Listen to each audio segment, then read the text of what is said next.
Buenos días, vamos a abrir nuestras Biblias en la carta a los Hebreos, capítulo 5.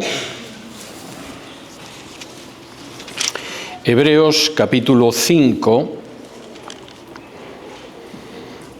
Y vamos a ver desde el versículo 11 en adelante. Y dice así, Hebreos 5, del 11 en adelante. Acerca de esto tenemos mucho que decir y difícil de explicar, por cuanto os habéis hecho tardos para oír.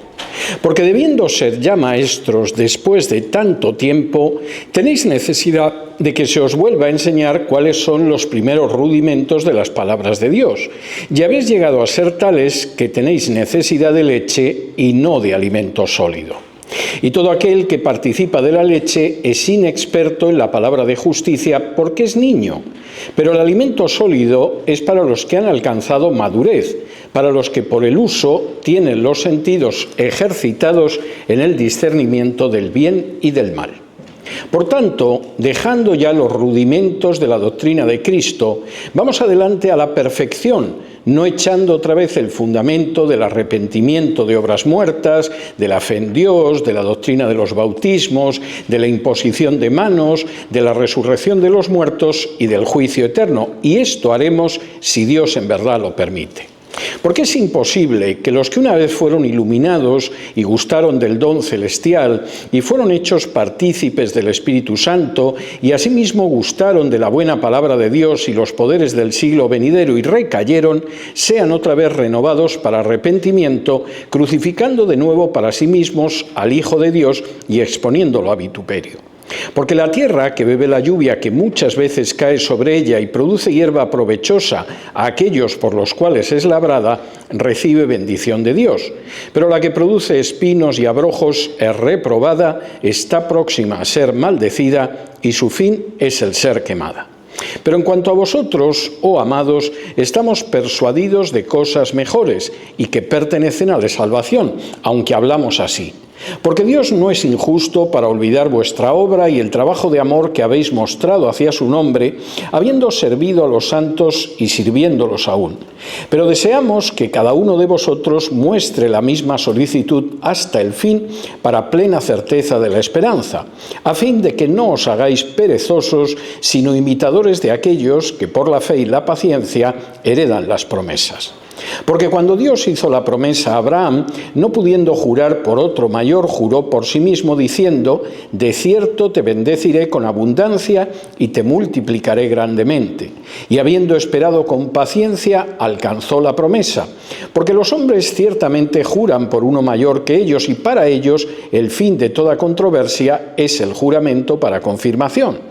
Por lo cual, queriendo Dios mostrar más abundantemente a los herederos de la promesa la inmutabilidad de su consejo, interpuso juramento, para que por dos cosas inmutables, en las cuales es imposible que Dios mienta, tengamos un fortísimo consuelo los que hemos acudido para asirnos de la esperanza puesta delante de nosotros, la cual tenemos como segura y firme ancla del alma y que penetra hasta dentro del velo, donde Jesús entró por nosotros como precursor, hecho sumo sacerdote para siempre, según el orden de Melquisedec.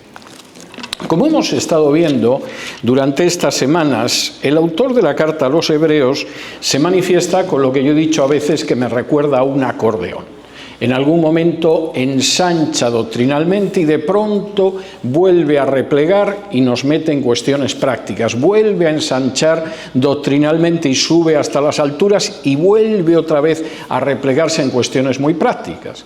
No es un personaje que simplemente se pierde en las nubes hablando de cosas grandes, sino que las sabe conectar muy bien con lo que es la vida cotidiana.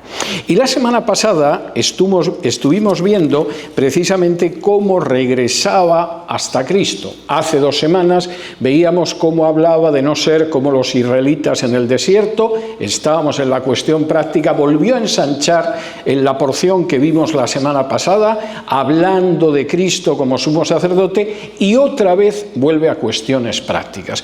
Y las cuestiones prácticas verdaderamente son muy interesantes, porque si tuviéramos que darle un título a la sección de hoy, sería Avancemos caminos hacia la madurez.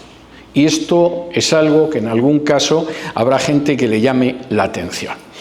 El autor no hace concesiones a la gente que lee la carta. Yo a veces digo que puedo notar cuando un predicador es un mal predicador, no porque aburre a la gente, no porque en un momento determinado su discurso se pierde, eso puede ser un mal expositor, pero capto perfectamente al mal predicador cuando, aunque entretenga mucho a la gente y la anime y todo lo demás, está rehuyendo colocar un espejo delante de esas personas. Les dice lo que sabe que van a satisfacer su carne. Les dice aquello que supone que les va a gustar. Les dice aquello que a lo mejor contribuye a que la ofrenda sea más elevada. Pero ese no es el buen expositor de la Biblia, ni es el buen predicador. El buen expositor es el que toma la palabra de Dios y la expone, aunque eso pueda provocar reacciones a veces de sorpresa, reacciones de perplejidad o incluso reacciones negativas. Y en ese sentido, Jesús era el mayor predicador que han visto los siglos y que llegarán a ver. Y precisamente cuando llega a este punto, el autor de la carta a los Hebreos comienza diciendo algo tremendo. Versículo 11. Acerca de esto tenemos mucho que decir y difícil de explicar por cuanto os habéis hecho tardos para oír. Tengo mucho que hablar, No es fácil de lo que voy a hablar, pero el mayor problema es que no queréis escuchar. Es que yo sé que intento exponeros la enseñanza que tenéis que absorber y sin embargo sois muy lentos. No tenéis mucho deseo de escucharla. En vuestro corazón no hay algo que os impulse a oír. Y a continuación dice algo más antipático, versículo 12. Porque debiendo ser ya maestros, después de tanto tiempo, tenéis necesidad de que se os vuelva a enseñar cuáles son los primeros rudimentos de las palabras de Dios, y habéis llegado a ser tales que tenéis necesidad de leche y no de alimento sólido.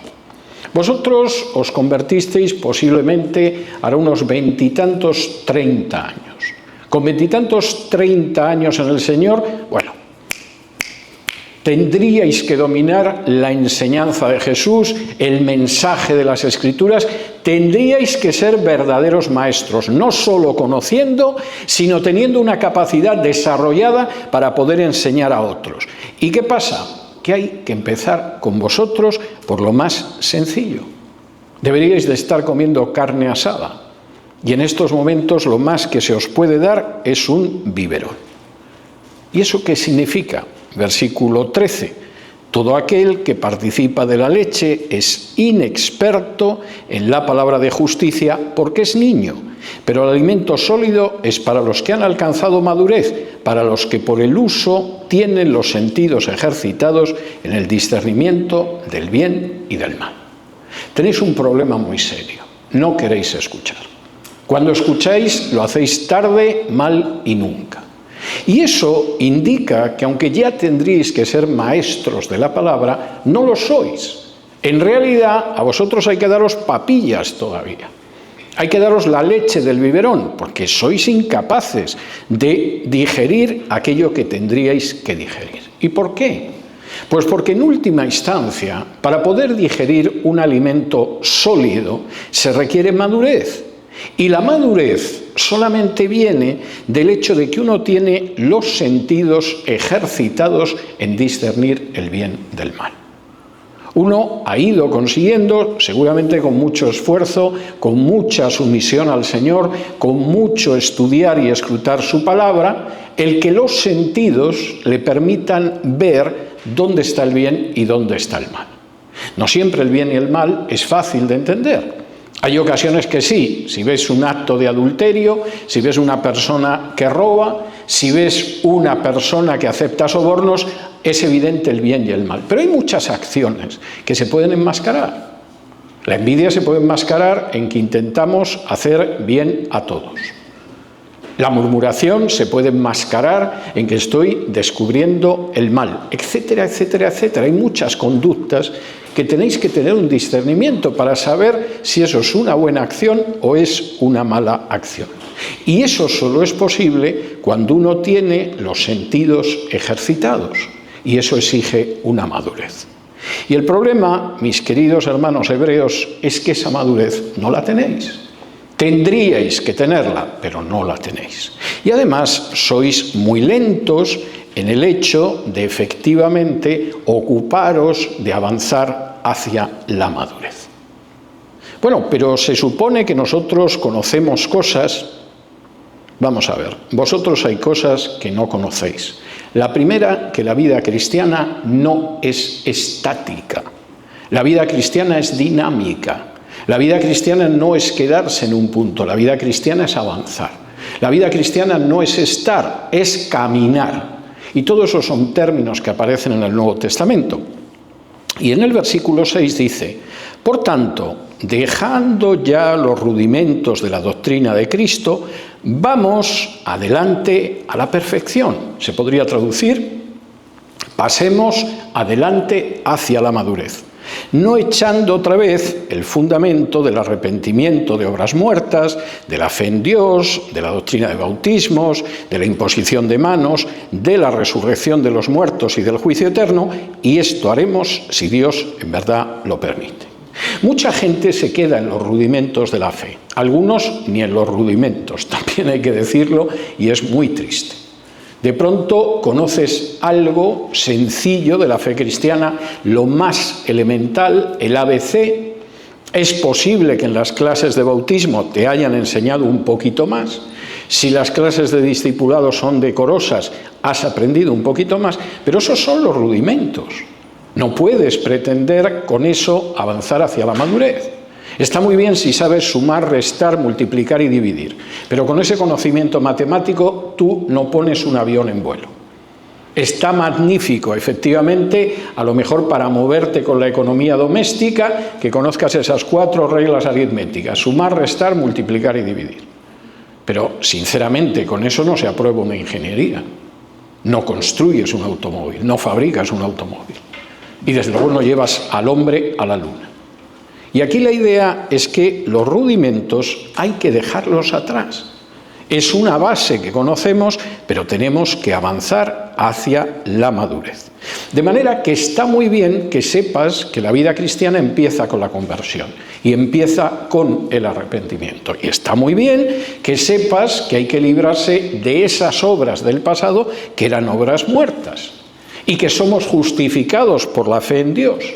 Y que además tenemos que conocer que hay bautismos. Hubo un bautismo de Juan y ahora hay un bautismo en el nombre del Padre, del Hijo y del Espíritu Santo. Y que se produce una imposición de manos en el seno de la Iglesia y que va a haber resurrección de muertos y el juicio eterno. Todo eso es indispensable. Pero eso no llega ni al ABC. Eso casi es la A y la mitad de la B. Y no podemos quedarnos ahí. Y cuando de pronto un creyente se queda ahí, simplemente es un bebé y no se le puede dar nada más que leche y nunca crece y nunca tiene discernimiento y nunca educa sus sentidos para discernir el bien y el mal y nunca avanza hacia la madurez. Y eso es un disparate. Es como si de pronto tuviéramos un hijo o una hija y de pronto esa criatura se quedara indefinidamente en el estado de bebé y nos pareciera normal.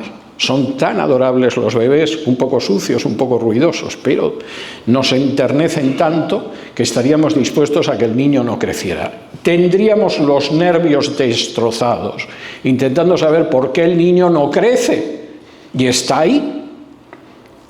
Mi padre me contaba, y me lo contaba riéndose, que como yo tardé mucho en empezar a hablar, mi madre temía que yo fuera mudo. Evidentemente mi madre no andaba muy acertada, pero evidentemente si nosotros no vemos que una criatura se desarrolla, nos inquieta. Pues debería inquietarnos enormemente el ver que espiritualmente seguimos siendo bebés, o que buena parte de la congregación sigue siendo un bebé. Porque eso significa que la persona que tiene que enseñar, o como diríamos en España, agarra el toro por los cuernos y empieza haciendo que esa gente vaya comiendo cada vez alimento más sólido para que madure, o va a haber una congregación de niños que chillan y patalean y que son incapaces de tomar más que leche. Y una congregación tan inmadura no va a ningún sitio, salvo a la extinción. Y cuando llega a este punto, el autor de la carta a los Hebreos, antes de seguir por ahí, de pronto se detiene en una cuestión muy importante. Y por cierto, los versículos que vienen a continuación, hay gente que lo utiliza para asustar a los creyentes y decirles que pueden perder la salvación y que como pueden perder la salvación, que se guarden mucho de dejar de diezmar y cosas de este tipo. Pero lo que viene a continuación no tiene que ver con los creyentes y lo vamos a ver con facilidad. Está hablando de gente que no acaba de dar el paso o que puede tener la apariencia de ser creyentes porque han participado de una serie de bendiciones espirituales, pero realmente no lo son. Y en un momento determinado se van. Y dice así desde el versículo 4. Porque es imposible que los que una vez fueron iluminados y gustaron del don celestial y fueron hechos partícipes del Espíritu Santo y asimismo gustaron de la buena palabra de Dios y los poderes del siglo venidero y recayeron, sean otra vez renovados para arrepentimiento, crucificando de nuevo para sí mismos al Hijo de Dios y exponiéndolo a vituperio. Porque la tierra que bebe la lluvia que muchas veces cae sobre ella y produce hierba provechosa, aquellos por los cuales es labrada, recibe bendición de Dios. Pero la que produce espinos y abrojos es reprobada, está próxima a ser maldecida y su fin es ser quemada. El autor de la carta a los Hebreos habla de gente en la que se dan 5 características, que en apariencia podrían parecer que son creyentes, pero que es gente que en un momento determinado sale de en medio de nosotros, generalmente causando sorpresa, a veces sorprendiendo menos. Y que es gente que ha recibido tanto que si no acaba dando un paso real de conversión, lo que viene no es un reblandecimiento de su corazón, sino un endurecimiento que llega un momento en que les hace totalmente imposible recibir plenamente la palabra de Dios. Primero, ¿qué puede haber recibido esa gente? La iluminación. Hay muchísima gente que ha recibido la iluminación de la palabra. Cualquier persona que en algún momento ha tenido acceso a una porción de la Biblia, ha escuchado una predicación, se ha encontrado quizá con un libro cristiano, ha sido iluminada. Y lamentablemente no todos los que reciben esa luz creen en el Señor. Desgraciadamente la mayoría no lo son. Hay gente que incluso llega a gustar, a paladear el don celestial. Hay dones que en un momento determinado esa persona los percibe. Quizá llegó el pastor de una iglesia y ese don de pastoreo se lo hizo sentir a una persona que no era creyente. O un evangelista comunicó el don del evangelio a esa persona, infructuosamente. O puede que escuchara un don de enseñanza o un don de servicio, pero esa persona no se vio conmovida por ello. Esa gente incluso llegó a ser partícipe del Espíritu Santo. No lo tuvo, no lo recibió, pero sí fue partícipe. Yo recuerdo una ocasión en una iglesia del sur de la Florida en que a un culto llegó una mujer con un espantoso cáncer en el cuello. Tenía un tumor monstruoso. Y en un momento determinado, hacia el final del culto, la persona que estaba predicando pidió a aquellas personas que tenían una enfermedad y que querían colocarla delante del Señor para que el Señor la sanara, que pasaran al frente. Y esta mujer pasó. Y recuerdo que en ese momento el predicador le impuso las manos y el tumor empezó a reducirse a ojos vista. Hasta que de pronto toda la hinchazón que tenía del cáncer desapareció. Esa mujer gustó la acción del Espíritu Santo sin ningún género de dudas. ¿Se convirtió? No volvió a pisar la iglesia. Y el predicador alguna vez me contó que alguna vez se la había encontrado en el supermercado, paseando por la ciudad, lo saludaba más o menos, sin mucho entusiasmo, y hasta ahí había llegado. Yo conozco gente a la que el Señor ha sanado de gravísimas enfermedades. Eso no les ha llevado a la conversión. Conozco gente que durante años y años, quizá porque eran hijos de creyentes, tuvieron la oportunidad de escuchar el Evangelio en una iglesia. Y sin embargo jamás llegaron a convertirse. Y hay gente que tiene quizá un cónyuge que no es creyente y con el que ha compartido el Evangelio en infinidad de ocasiones. Y esa mujer o ese marido ha escuchado el Evangelio una barbaridad de veces y nunca ha dado el paso de la conversión. Por supuesto, no hablemos ya, como dice aquí, de los que gustaron de la buena palabra de Dios. Porque de la buena palabra de Dios, el número de personas que ha gustado en algún u otro momento es inmenso. Y millones de ellos jamás se han convertido. Y lo mismo sucede cuando se habla de los poderes del siglo venidero. Pues bien, esta gente, diría el autor de la carta a los Hebreos, se pone en una pésima situación. Porque lo que acaba sucediendo es que van endureciendo su corazón para la idea del arrepentimiento. En lugar de renovarse de una manera que en algún momento los llevara al arrepentimiento, a la conversión, esa cerrazón de corazón que se extiende a veces años y décadas, va en un momento determinado endureciendo el corazón. Y cuando eso pasa, el resultado es terrible. Nos lo dice la agricultura. Cuando tú tienes una tierra buena que absorbe la lluvia, efectivamente esa tierra da fruto y es una bendición de Dios.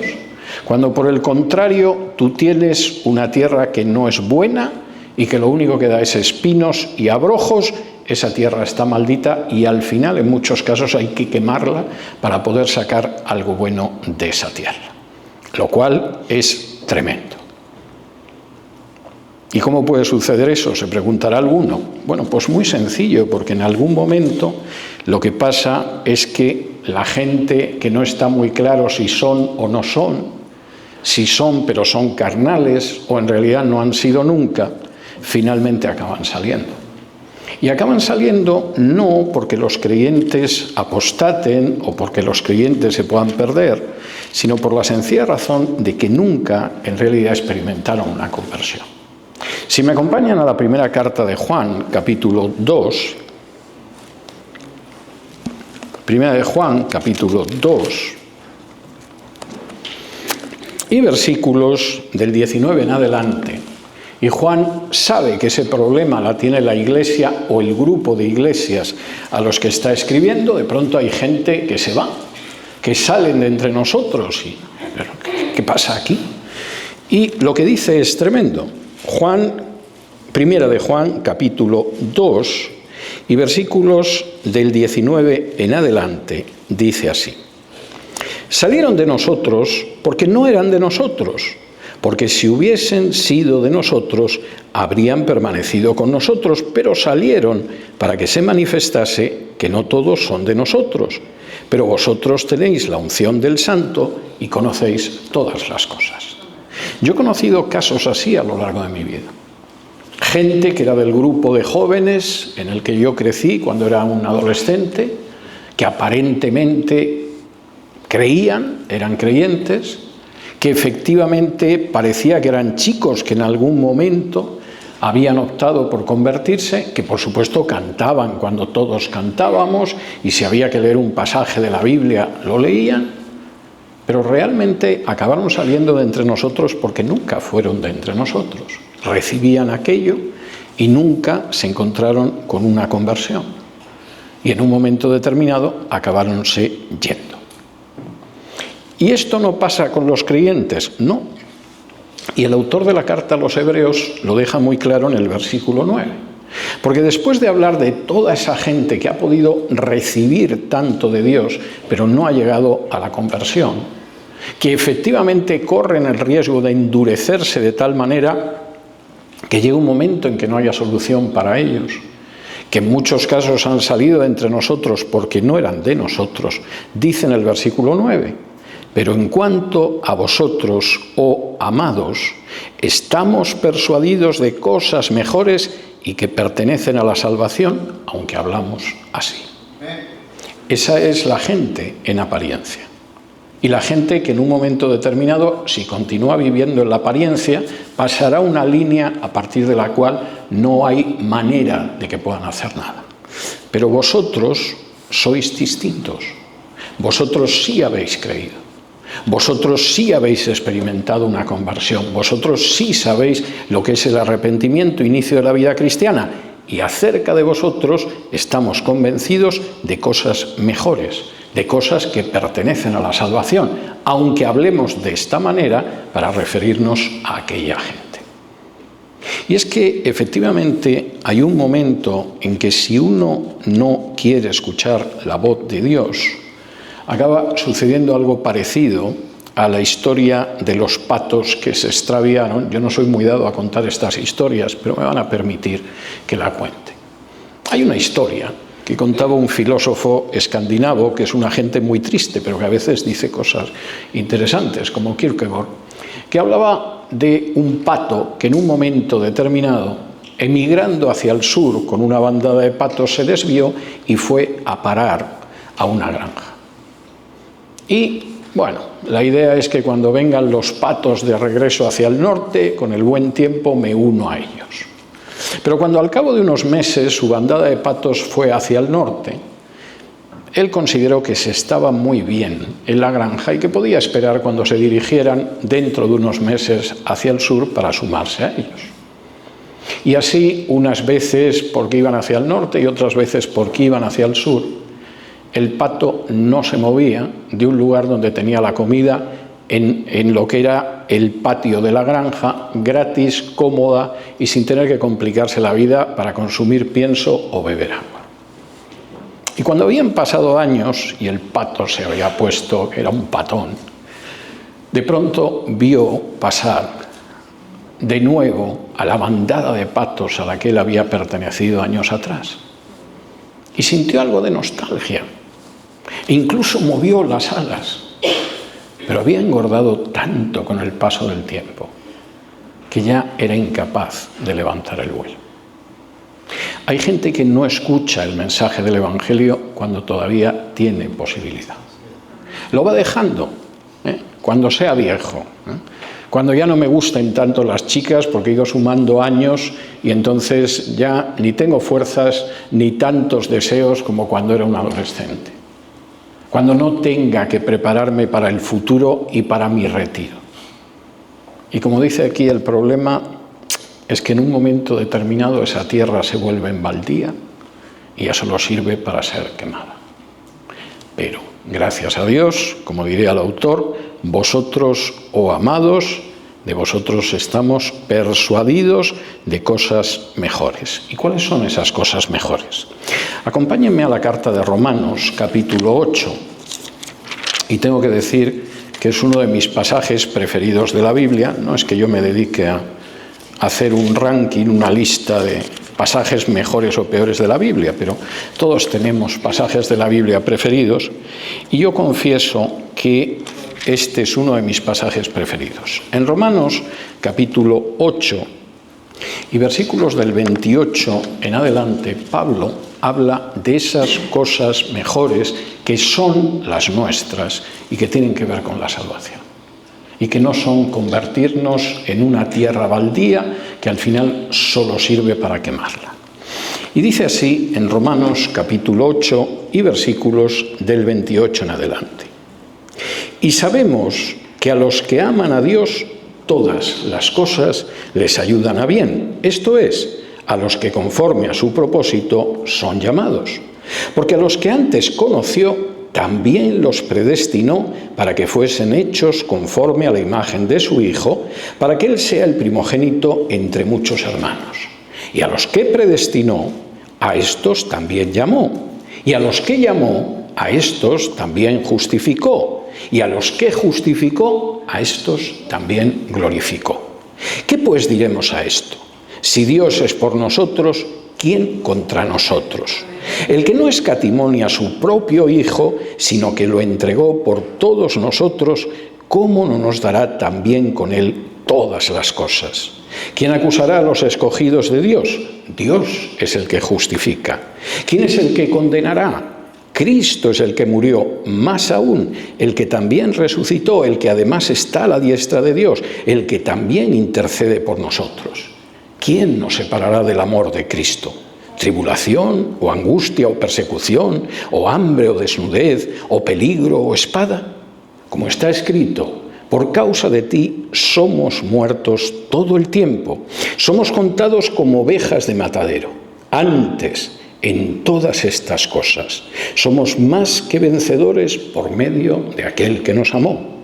Por lo cual estoy seguro de que ni la muerte, ni la vida, ni ángeles, ni principados, ni potestades, ni lo presente, ni lo porvenir, ni lo alto, ni lo profundo, ni ninguna otra cosa creada nos podrá separar del amor de Dios que es en Cristo Jesús, Señor nuestro. Amén. Estas son las cosas mejores de las que estamos persuadidos respecto a vosotros, oh amados. En este mundo, desgraciadamente, encuentras gente que nunca ve el momento adecuado para dirigirse a Jesús. Es triste, todos hemos conocido casos y muchas veces de gente muy querida. En este mundo encontramos gente que aparentan ser creyentes y que en un momento determinado muestran su verdadera naturaleza y salieron de nosotros porque nunca fueron en realidad de nosotros. Pero eso realmente no es algo que nos afecte, porque nosotros estamos persuadidos de cosas mejores. La primera, y esto es evidentemente claro, que para aquellos a los que Dios ama, todas las cosas son para bien. Y alguno dirá, bueno, pero es que en este mundo hay mucha injusticia, evidentemente. Y en este mundo hay mucha mentira, no cabe la menor duda. Y en este mundo hay muchas situaciones dolorosas, solo un necio lo negaría. Pero mis queridos hermanos, si hablamos de injusticia, ¿hubo una mayor injusticia en toda la historia que crucificar al Hijo de Dios, que era totalmente bueno? ¿Hubo una mayor manera de mentir y de injuriar que cuando decían que Jesús era un hereje samaritano o que estaba poseído por un demonio? ¿Realmente alguno de nosotros puede decir que se ha hablado de nosotros con mayor injusticia o que se ha actuado con mayor injusticia y mentira de lo que se hizo con el propio Hijo de Dios? Y sin embargo nosotros estamos persuadidos de que todo lo que sucede es para bien y de que Dios tiene un plan que viene desde la eternidad, un plan por el cual nos conoció, nos predestinó, nos llamó, nos justificó, nos salvó y nos glorificará. Y eso es mucho mejor que el destino de aquellos que lamentablemente no han querido ir a Jesús o dieron la apariencia de ir a Jesús y en realidad eran tierra baldía. Y al llegar a este punto, el autor de la carta a los Hebreos dice algo que es tremendamente hermoso, pero además estimulante. Si se fijan ustedes, el autor de la carta a los Hebreos siempre nos dice algo que nos eleva y al mismo tiempo desciende a la altura de tierra para que no nos quedemos en los aires. Y dice en el versículo 10, porque Dios no es injusto para olvidar vuestra obra y el trabajo de amor que habéis mostrado hacia su nombre, habiendo servido a los santos y sirviéndolos aún. Pero deseamos que cada uno de vosotros muestre la misma solicitud hasta el fin para plena certeza de la esperanza, a fin de que no os hagáis perezosos, sino imitadores de aquellos que por la fe y la paciencia heredan las promesas.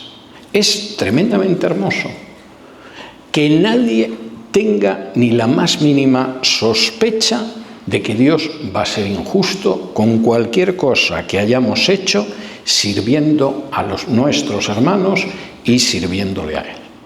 Dios no va a olvidar nada. Yo creo que una de las grandes sorpresas que nos vamos a llevar cuando comparezcamos ante su presencia es que de pronto recordará aquel día que había una ancianita que entró en la iglesia y la mujer iba agobiada y de pronto nos acercamos hacia ella y le buscamos un sitio cómodo. Y va a recordar aquel día en que uno de los niños iba acalorado y de pronto le dimos un vaso de agua a ese niño. Y va a recordar cuando de pronto había un hermano que estaba decaído o estaba enfermo y lo llamamos o lo fuimos a visitar. Y sin embargo es posible que no dé tanta importancia a las predicaciones que yo pronuncio los domingos. Lo digo con absoluta certeza. Creo que una de las cosas que efectivamente nos llamará la atención va a ser ver cómo el Señor no olvida la obra y el trabajo de amor. No el trabajo a secas, el trabajo de amor mostrado hacia su nombre precisamente en el servicio de los demás. Y el autor de la carta a los Hebreos dice, no os preocupéis por eso, pero, no os hagáis perezosos. No os convirtáis en esa gente que calienta bancos los domingos. No dejéis de pensar en hacer el bien a los demás. No os hagáis perezosos. Imitad a aquellos que tienen fe y paciencia. Seguid el sendero de aquellos que han mostrado su fe y su paciencia.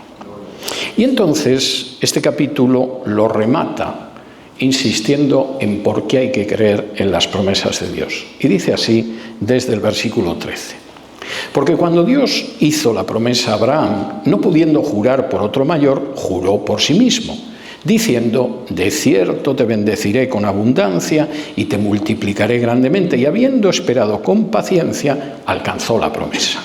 Porque los hombres ciertamente juran por uno mayor que ellos, y para ellos el fin de toda controversia es el juramento para confirmación, por lo cual, queriendo Dios mostrar más abundantemente a los herederos de la promesa la inmutabilidad de su consejo, interpuso juramento, para que por dos cosas inmutables, en las cuales es imposible que Dios mienta, tengamos un fortísimo consuelo los que hemos acudido para asirnos de la esperanza puesta delante de nosotros, la cual tenemos como segura y firme ancla del alma y que penetra hasta dentro del velo, donde Jesús entró por nosotros como precursor, hecho sumo sacerdote para siempre, según el orden de Melquisedec.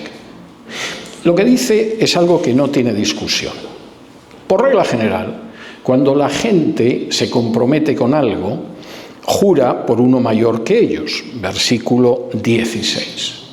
De pronto la gente compraba algo, se comprometía en algo, iba a dar su hija en matrimonio a alguien y suscribían un juramento que lógicamente tenía que estar por encima del que prometía y del que recibía la promesa, y juraban por algún dios, por alguna diosa, por el templo, etcétera, etcétera.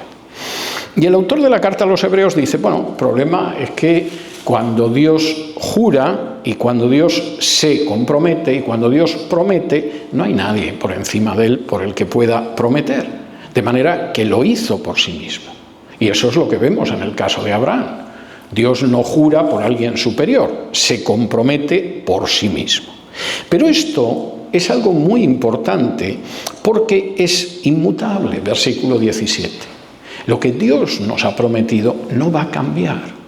No es como esa gente con la que llegamos a un acuerdo y en un momento determinado, de pronto el acuerdo se nos vuelve en contra y estamos locos a ver cómo conseguimos salirnos del compromiso. Dios es inmutable en sus acuerdos. Todo lo que nos ha prometido no va a experimentar ningún cambio. Todo lo que nos ha dicho que vamos a recibir, lo vamos a recibir sin ningún género de dudas. Y por dos cosas, como dice aquí el versículo 18, que son inmutables, que no cambian, que no mutan. Y en esas cosas se da la circunstancia de que es imposible que Dios mienta. Los seres humanos mienten, estamos hartos de saberlo. Incluso en alguna ocasión seguramente nosotros hemos mentido también, pero Dios es imposible que mienta. Y por eso tenemos un consuelo fortísimo, como dice el versículo 18, y nos podemos agarrar, nos podemos aferrar, podemos echar mano de una esperanza que está puesta delante de nosotros.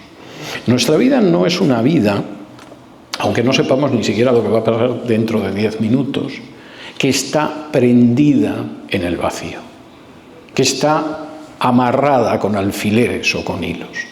Nuestra vida es una vida mucho más sólida de lo que parece, que cuenta con un consuelo fortísimo, máximamente fuerte se podría traducir, que además nos permite agarrarnos a una esperanza que no tiene absolutamente nadie, y deberíamos tenerlo en cuenta. Muchas veces pensamos que nuestra vida es tan inestable, es tan movible, es tan insegura como la de cualquier otro. Y efectivamente puede dar esa sensación.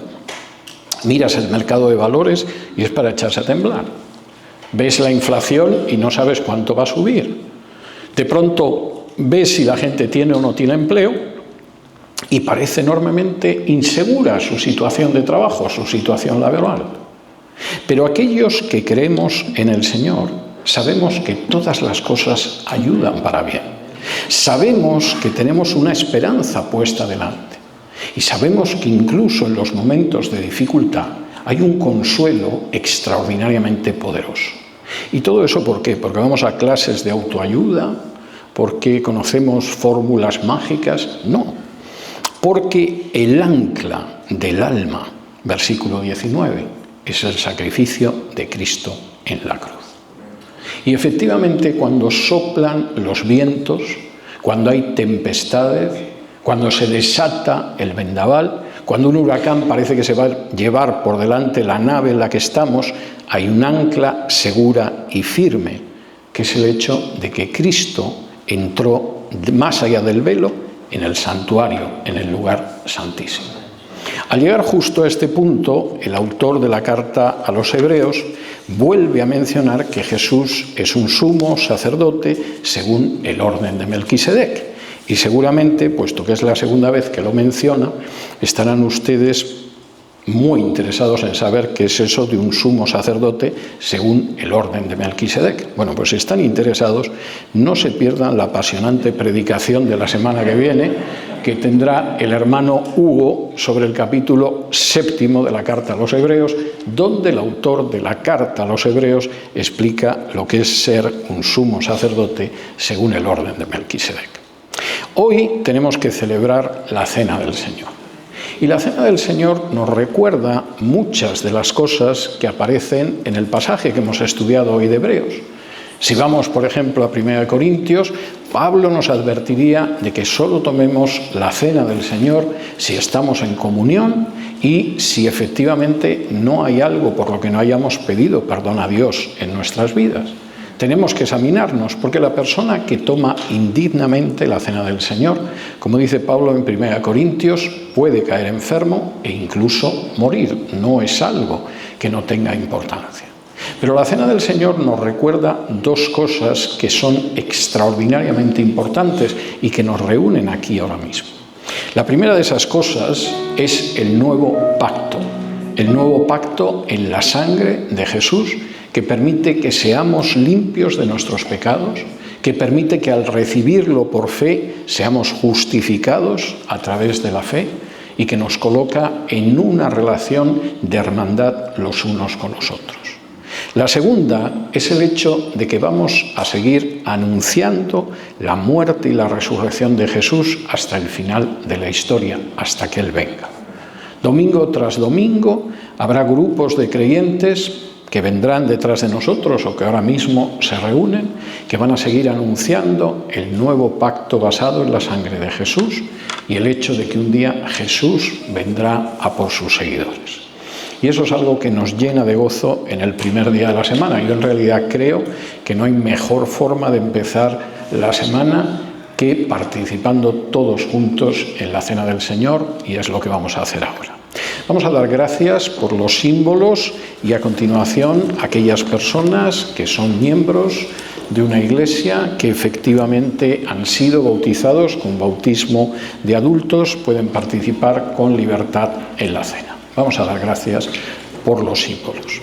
Padre nuestro, te damos muchas gracias por este pan y este vino que simbolizan el cuerpo de Cristo destrozado en la cruz y la sangre derramada en el Calvario por nuestra salvación.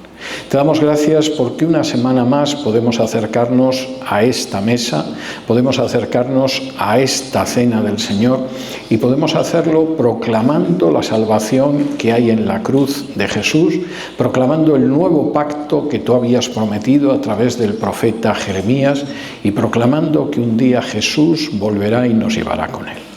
Y te damos gracias por todo ello en el nombre de Jesús. Amén.